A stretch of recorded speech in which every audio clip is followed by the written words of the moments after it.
Thank you, Max. I really appreciate this opportunity to be here to share our research and experience about central office leadership in principal professional learning communities. As some of you listening know, my team and I have been engaged for the past 7 years with districts that are trying to dramatically improve the performance of their central offices to support district-wide teaching and learning improvement. They all start from the research-based theory of change that you get to all students learning at high levels, in part when they have high-quality teachers in every classroom. And teachers get there when principals support them in intensive ways in growing their teaching practice, a form of principal leadership, sometimes called instructional leadership. So the question then becomes, how do you get to scale with excellent principal instructional leadership? The districts we study and work with recognize that central office administration as usual won't get to those results, and they are fundamentally rethinking what the central office is and what it does to support school principals in growing as instructional leaders. We have found that significantly remaking the role of one central office staff person in particular, the principal supervisor, is an important anchor to the broader work of central office improvement. Shifting the principal supervisor role alone doesn't get to results, but it is a key part of how central offices do get to results. The shifts, in a nutshell, involve principal supervisors moving from being, in some districts, the kind of one-stop shop for all central office issues for school principals, and they shift from mainly monitoring principals' compliance. Instead, principal supervisors work with small groups of principals intensively, both one-on-one and in principal professional learning communities, to support principals' growth as instructional leaders. We explore principal supervisors' one-on-one work with principals in other publications and materials. Today, I'll share with you what we found principal supervisors do when they lead principal professional learning communities in ways that we associated with positive results. I'll start by providing a little background on why principal professional learning communities are a promising approach to helping principals grow as instructional leaders. I'll share a little bit about our study and then explore some of our main findings. Overall, we found that when principal supervisors lead principal professional learning communities in ways that lead to positive results, they take a teaching rather than a telling or monitoring or information delivery kind of approach to running those communities. And I'll discuss some implications for districts moving forward. In putting these remarks together, I had a couple of learning goals in mind for listeners and participants. One is to increase our familiarity with the findings about central office leadership of principal professional learning communities. And two, for all of us to leave with ideas for further learning and action, including some of you, I hope, increasing your curiosity about what else we learned about the principal supervisor role and performance-oriented central offices more broadly. At the end of my formal remarks, I'll tell you how to access the article on which we base this presentation and other research and tools for central office performance improvement. So why central office facilitated principal professional learning communities, or PLCs? Some district leaders ask us this, wondering, isn't that arrangement pretty labor intensive relative to other forms of professional development, which may also be effective? For sure, different districts have different rationales for pursuing this reform strategy, but here's some of what we hear in the field that's also supported by others' research. For one, experience and research suggest the value of practitioners' sustained engagement with each other in particular groups over time to allow them to build a sense of community and a way of working together that helps support their professional learning. Most of this research does not address the experience of school principals in such groups, but an emerging strand of research on principal learning is starting to pay attention to principals' experience in groups that we might call professional learning communities. For example, Fink and Resnick associated improvements in principals' instructional leadership in New York City, in part with small ongoing principal study groups. Barnes and colleagues found that such meetings in other settings led to some refinements of principals' engagement in instructional leadership. But not all gatherings of principals support principal learning. Those that do have a number of conditions that are true, one of which is that the facilitator of the PLC plays a particularly important role. For example, Barnes and colleagues found facilitators of principal learning community meetings sparking principals' active engagement with peers that really facilitated their learning. Marsh and her team found facilitators supplementing potentially theoretical ideas with practical tools to help principals shift their leadership. So when districts promote principal PLCs and put principal supervisors in charge as main learning facilitators, they're building on this experience and research and acknowledging that not all meetings of principals are effective for their learning. Those that are really elevate the role of the facilitator as a learning support. In advancing principal PLCs, some districts are also responding to the general ineffectiveness of their traditional ways of convening principals, ways of convening them that generally have not supported principal learning. We know from talking to hundreds and hundreds of principals across the country and our own observations that principals are very often convened monthly or twice monthly to receive one-size-fits-all professional development that doesn't always address their particular learning needs. Many of the meetings that they're called to involve the delivery of information, not the support of their learning. So central office facilitated principal professional learning communities seem like a promising shift for central offices. But with these innovations, some central office staff are really swimming upstream and likely to face major barriers to their success. The facilitators in the research I mentioned, where we saw some positive results, they were actually outside facilitators, not central office staff. The one study we found involving central office staff facilitating principal PLCs concluded that central office staff may typically lack the necessary expertise to lead PLCs well, expertise in principal instructional leadership, and also in how to facilitate an effective learning community. This lack of expertise makes sense since this is often a new role for central office staff, the facilitation of principal PLCs. But we know from other research that when central office staff are faced with non-traditional demands, like running a principal professional learning community, central office staff may tend to adopt those kinds of innovations superficially. For example, they may run principal meetings as they have always done, but call them professional learning communities. So what do principal supervisors do when they lead principal PLCs in ways that support principal learning?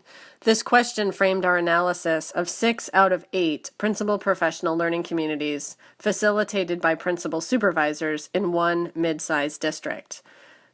These were 2 elementary school PLCs, 2 middle school, and 2 high schools. These PLCs involved almost 80% of the district's more than 100 principals. They were led by their principal supervisors, whom we call Instructional Leadership Directors, or ILDs. These staff were formally charged with supporting principals' growth as instructional leaders by working with principals both one-on-one and by leading principal PLCs.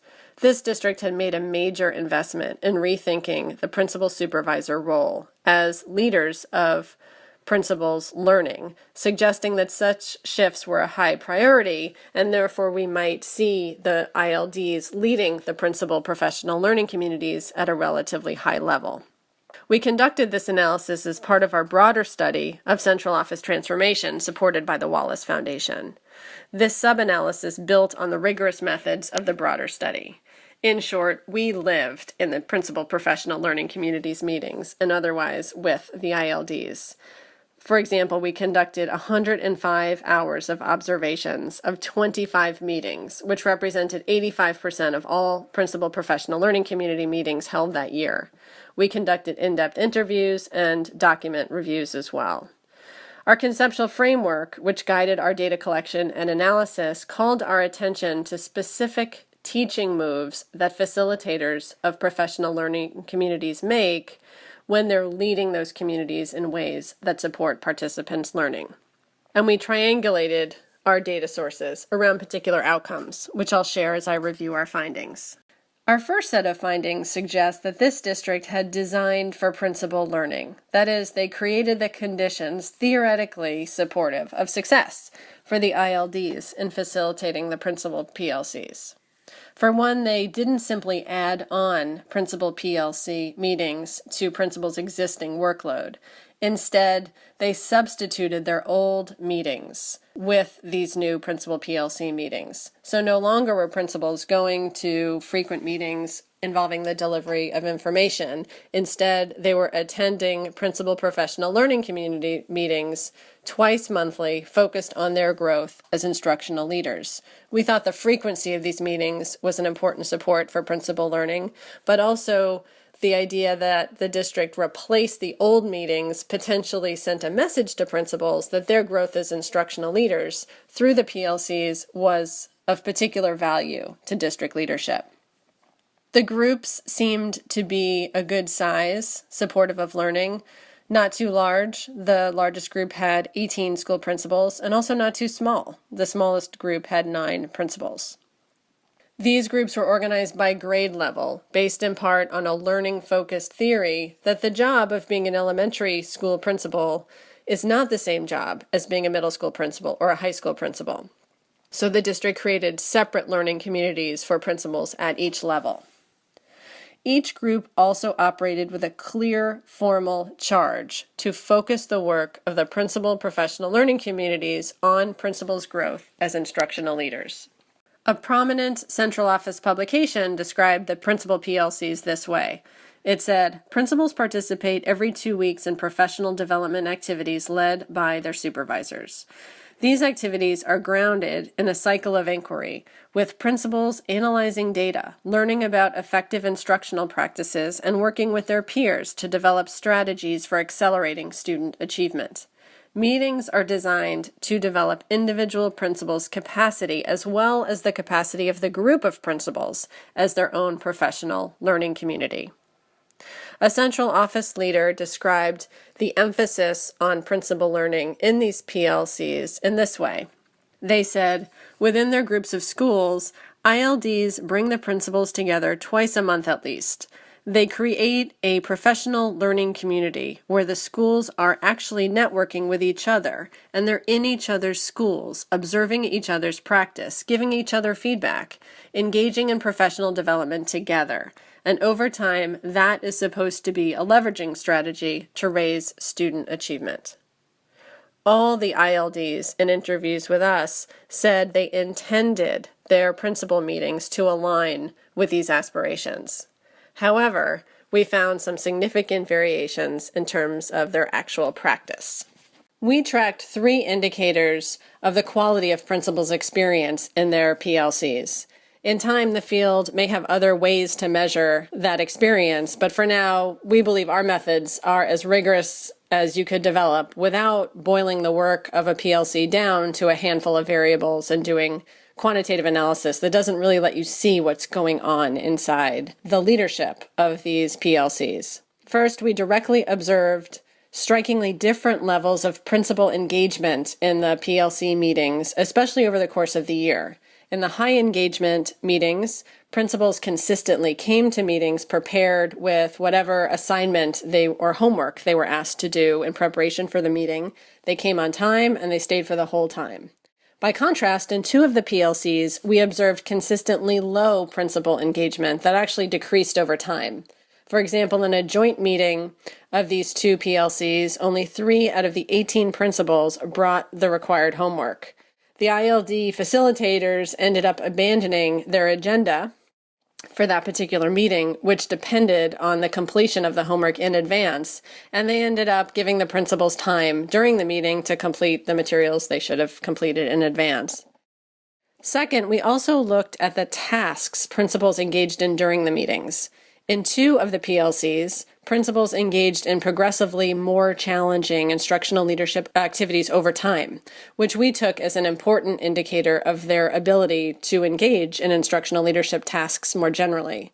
For example, in one of these PLCs, we observed a meeting early in the year and watched principals struggle to make sense of a single data source and implications for their practice. By the end of the year, these same principals were juggling 3, 4, sometimes 5 sources of evidence, making clear claims about the quality of learning and teaching and leadership in their school, and moving from those claims to action steps in terms of developing the learning environment in their schools. Third, principals also varied in how they talked about the value of their PLCs, both in interviews, but also in their conversations with their peers during the meetings we observed, which we considered more authentic comments than the kinds they might make in a formal interview with us. For example, at a joint meeting between PLCs 5 and 6, several principals wondered aloud about the value of the meetings overall and about the particular activity they were engaged in at the time. One said to another, "You guys, this is really a joke." So in all, we viewed PLCs 1 and 2 as functioning at consistently high levels as supports for principals' instructional leadership development. PLCs 3 and 4 as high, especially at the start of the year, but overall more mixed. And 5 and 6 clearly not implemented well or valued by principals. Our methods do not allow us to say that the ILD's participation as facilitator caused those varying results, but we can say that the ILD's engagement follows the pattern I just shared, which is what we found. The 2 ILDs who consistently engaged in particular teaching practices described in our conceptual framework were those we associated with the most consistently positive results across indicators. Those that received the somewhat mixed but generally positive results occasionally engaged in those practices, and those with consistently negative results were also those who rarely or inconsistently engaged in those practices. This slide features the teaching moves. They include joint work moves, modeling, developing and using tools, creating opportunities for principals to serve as learning resources, and brokering. Not only were the facilitators of the lower impact PLCs not engaging in these practices, we actually saw them engage in moves that we consider counterexamples of these teaching moves. We detail these moves in our paper. Let me go through each one of them just briefly here. The communities of practice literature we use for our conceptual framework gives us a terrific but often misunderstood concept called joint work. That term we find is often misunderstood by leaders to refer to any work they do together. Instead, joint work is a clearly defined target task that is of value to all participants in the group, and a task that they aspire to realize, to be able to engage in at a high level of quality. We operationalize that idea in this context as any moves ILDs made to help principals understand and value instructional leadership as something they worked on in partnership with all principals and with their ILD. This idea is consistent with some research on motivation, which shows people deepen their engagement and learning in target tasks that are of value to them and others, and when they see others as partners in their success. All the ILDs focused their PLC meetings on tasks they aimed to help principals grow as instructional leaders. This was no small thing, given how many opportunities they had to let their meetings get derailed, for example, by other central office staff wanting access to those meetings, the access that they used to have to address non-instructional issues and compliance matters. So they all focused on instructional leadership, but they differed sometimes significantly in their use of moves to help principals understand and value instructional leadership as something they worked on in partnership with each other and their ILD. Sometimes these moves were relatively simple talk moves, but moves that intentionally signaled to principals that they and their ILD were in partnership around the shared outcome of principals' growth as instructional leaders. For instance, at one meeting, an ILD made one of these moves by saying, quote, "I am carefully scrutinizing what can I change in my workday to spend more time working with you." And we really saw in observations and heard in interviews how comments like that repeatedly throughout the meetings helped principals develop a sense that their ILD was working with them, learning alongside them in a way consistent with this idea of joint work as a support for learning. By contrast, the ILDs we associated with negative results turned most of their meetings over to an outside facilitator. And when they did participate, they typically did so in very limited ways, and we frequently observed them being dismissive. For example, one principal was working with data that the ILD had provided using a protocol, asking them to engage with the data to do some planning. The principal was concerned that their data were actually inaccurate. They pulled the ILD over, called their attention to the fact that they believed it was inaccurate, and the ILD just dismissed it, saying, look, they're accurate, use them, and walked away.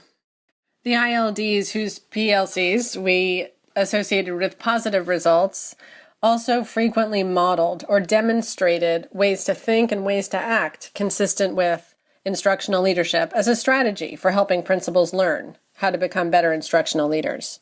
For example, during one of these PLC meetings, school principals were participating in classroom observations at a school site guided by a protocol that prompted them to enter classrooms and ask students what they were doing and why they were engaged in those activities, as a strategy for collecting evidence about how well the teachers were doing. During the actual classroom visits, however, none of the principals followed the protocol. They entered the classroom and stood on the perimeter of the room against the wall. When the ILD arrived, they demonstrated how to enter the classroom by walking directly to a table of students and engaging the students in a discussion of their work that the protocol prompted. This ILD reported that they routinely had to demonstrate such practices, even when principals were prompted by protocols, because seeing demonstrations was what ultimately helped principals truly understand what the protocol was asking them to do. Two of the ILDs, the ones we associated with the most positive results, they didn't just model the actions, but they also frequently used the metacognitive strategies of identifying the practices and explaining what they were demonstrating and why. With their metacognitive strategies, these ILDs called their principals' attention to the specific moves they were making in ways that, according to learning research, increased the likelihood that their principals would notice their demonstrations and develop a deep understanding of the actions that they were demonstrating. For example, one ILD interrupted a presentation by a math coach during a meeting to make a metacognitive comment to help their principals connect the presentation to their work in schools. He or she said, quote, "I really want to highlight that what this math coach is doing at the schools, she's doing walkthroughs with a very specific lens. She's focusing on what the teacher is trying to do and how that looks in classrooms." Those kinds of metacognitive comments helped principals connect the activities of the coach with their own work in classrooms. Just like classroom teachers bring in all kinds of materials to engage their students in learning, ILDs also develop and use tools or materials that help engage principals in thinking like instructional leaders and acting like instructional leaders as strategies for helping them learn. We saw all of the ILDs bringing in what we would consider tools to their principal professional learning communities meetings, but they differed in terms of which tools they brought in and how they used those tools. In our paper, we go into some detail about the differences in terms of the kinds of tools that ILDs used and the ways that they used them. Let me highlight just a couple of points that capture the overall distinction we make about the use of tools. For one, the ILDs on the plus side, who consistently engaged in the teaching practices we were looking for and who we consistently associated with positive results, they almost always convened their PLC at a school site.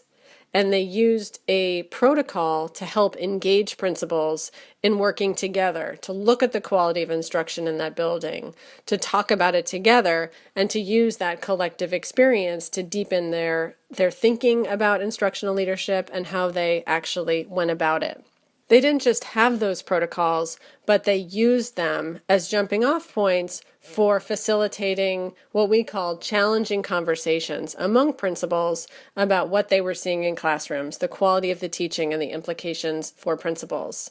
And it was really in those conversations where we saw kind of light bulbs going off for principals about quality teaching and their own leadership.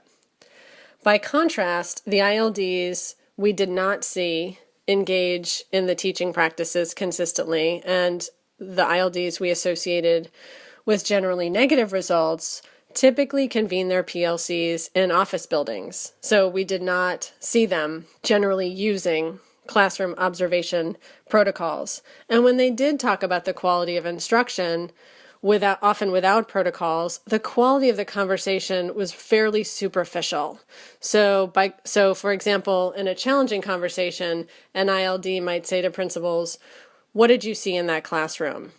No, what concretely was the evidence? How do you know that's evidence of high quality teaching? And that ILD would then call on other principals to challenge the speaker about the strength of their claims. In the PLCs where we saw conversations at the level of surface features, an ILD would typically ask for wows and wonders. What's something you saw in a classroom that impressed you? What's something you saw in the classroom that you wonder about? And they would typically leave the conversation at the level of reporting out. Learning theory tells us that kind of reporting out type of conversation is a far less effective strategy for pushing professionals' learning than the kinds of challenging conversations we saw in the PLCs that we associated with higher impacts. Consistent with learning theory, the ILDs we associated with positive results consistently created opportunities for all principals to learn from each other and also to teach each other in ways that promise to help them grow as instructional leaders. Here's what that can sound like. One ILD who frequently engaged in that kind of work said, quote, "I'll say to my principals, make sure you sit down next to such and such a principal and talk to her about how she set up her last professional development, because you could really learn a lot about bang, bang, bang, or whatever it is." This person went on to say, "They learn so much more from each other than they do from me." The way that the ILDs created these opportunities had certain characteristics. For one, they were very intentional about them. They deliberately created these opportunities. For instance, the high leverage ILDs could explain to us how they were trying to rotate the PLC meetings to different schools, and at each school, their plans to highlight the strengths of each principal, what each principal had to teach the other principals in their network. Two, their ability to do that was evidence-based. It was based on a deep knowledge of their principals' expertise. And that expertise wasn't always easy to see. For example, during one PLC meeting at a school site, principals were kind of talking amongst themselves that the host principal wasn't a very strong instructional leader. The ILD interrupted that conversation and said to them, a student came in one morning to the principal's office, and the first thing he said was, "Good morning, are you hungry?" The ILD went on to explain to the principals that in this instance and in other ways, the principal demonstrated the importance of understanding the out-of-school conditions his students faced and acknowledging and addressing them as part of their instructional leadership. The ILD went on to say that's the level at which he knows his kids, and he challenged the other principals to learn from that principal how to know their own students in as deep a way. The ILD's ability to highlight that principal as an example really depended on their own rich evidence base of the strengths of each one of their principals as an instructional leader. The ILDs who created these opportunities also did so in ways that we call situational.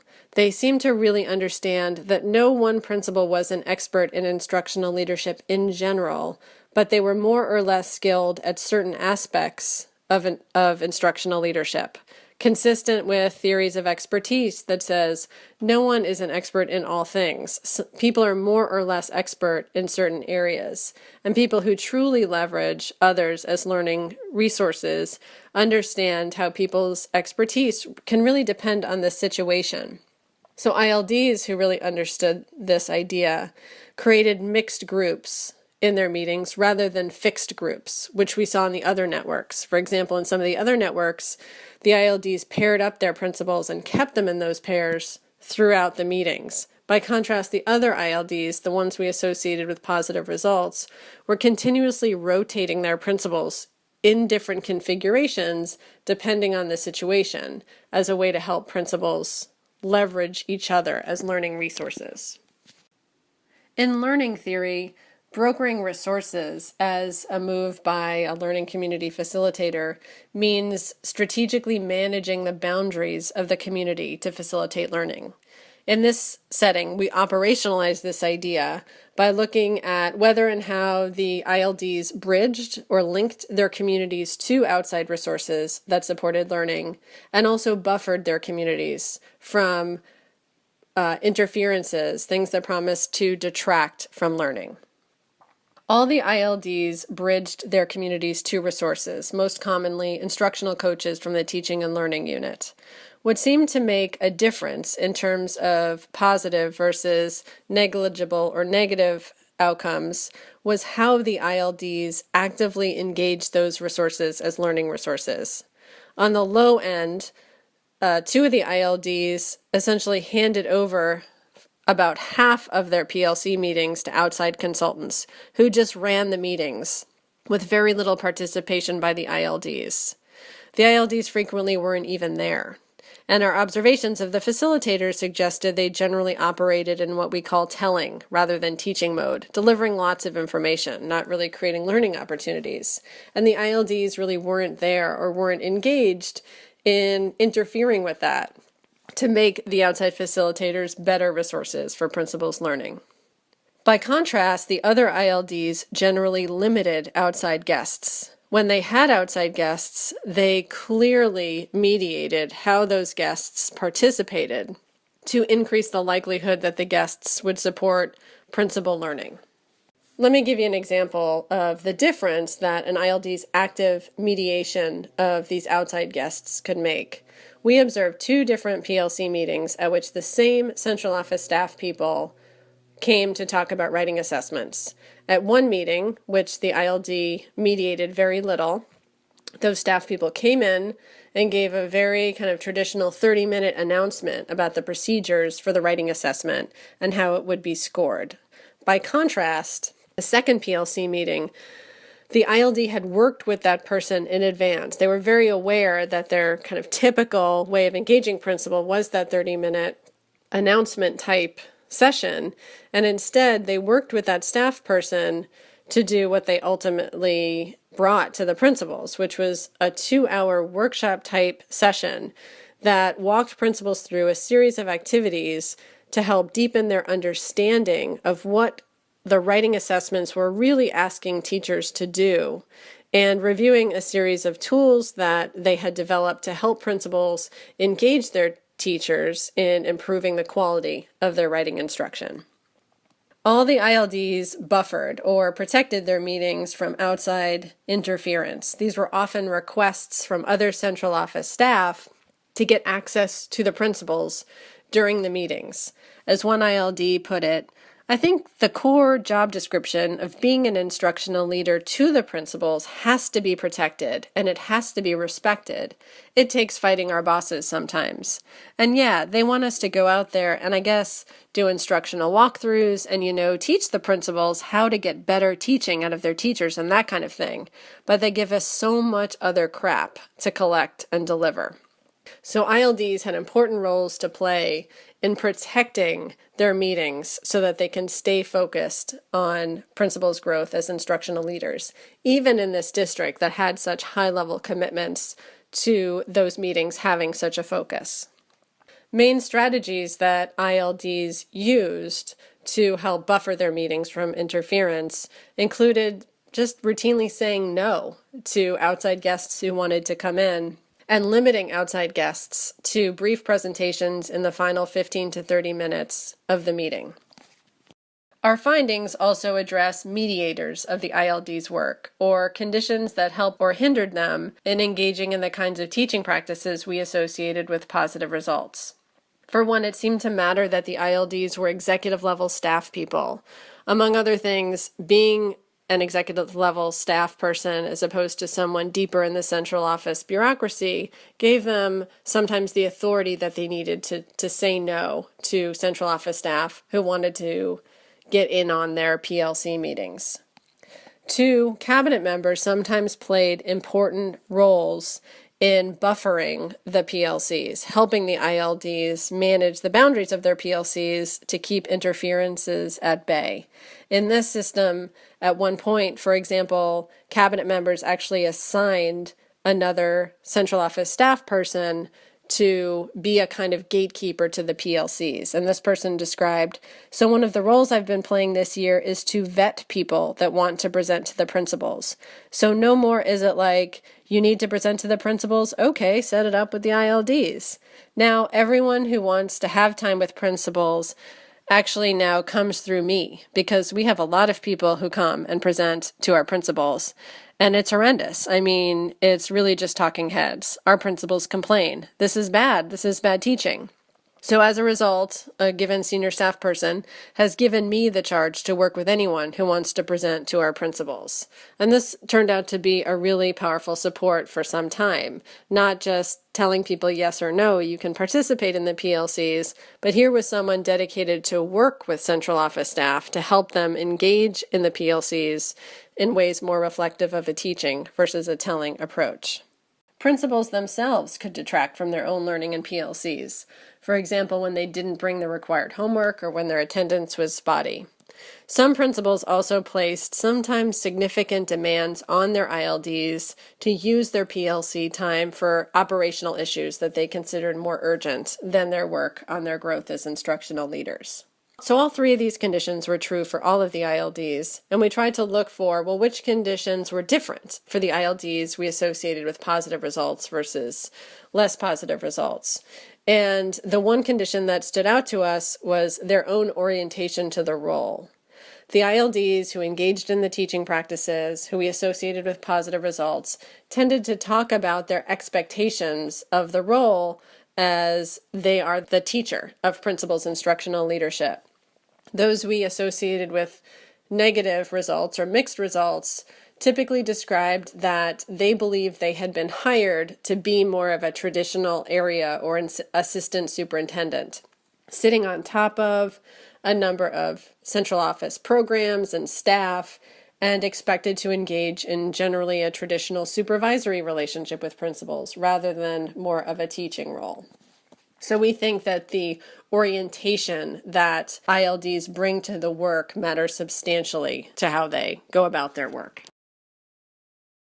Our research and also our experience with districts has a number of implications that we hope district leaders will find useful as they think about their efforts to help principals grow as instructional leaders.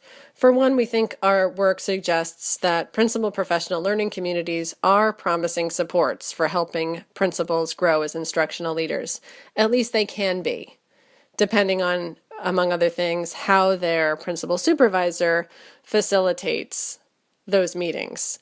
So we think our research lends some support for district efforts to charge ILDs with principal support, with helping principals grow as instructional leaders, both one-on-one and in principal professional learning communities.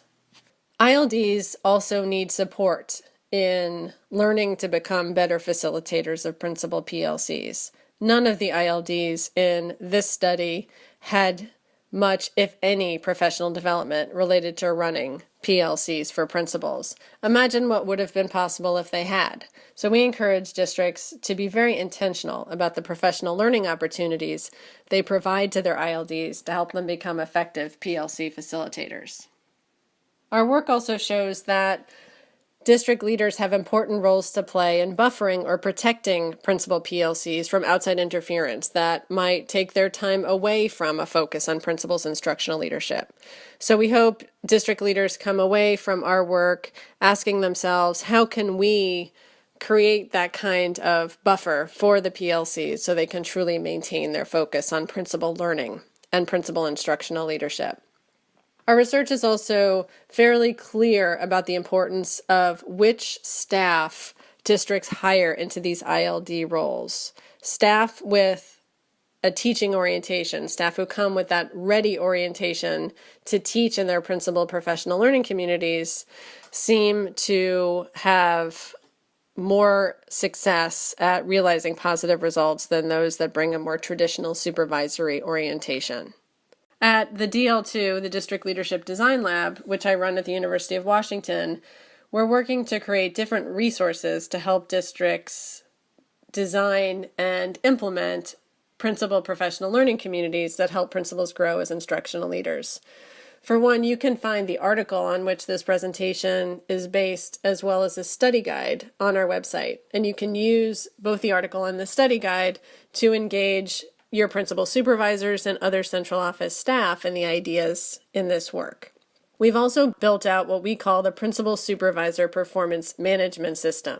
This system includes standards, surveys, and an observation platform that districts can use to capture information about not just their principal supervisors' one-on-one work, but how well those principal supervisors are leading principal professional learning communities. So that system should help districts both define results for PLCs as well as measure ILD's ability to lead them in powerful ways. And in the not too distant future, we look forward to making available to the field various tools to help support principal supervisors in their work running PLCs.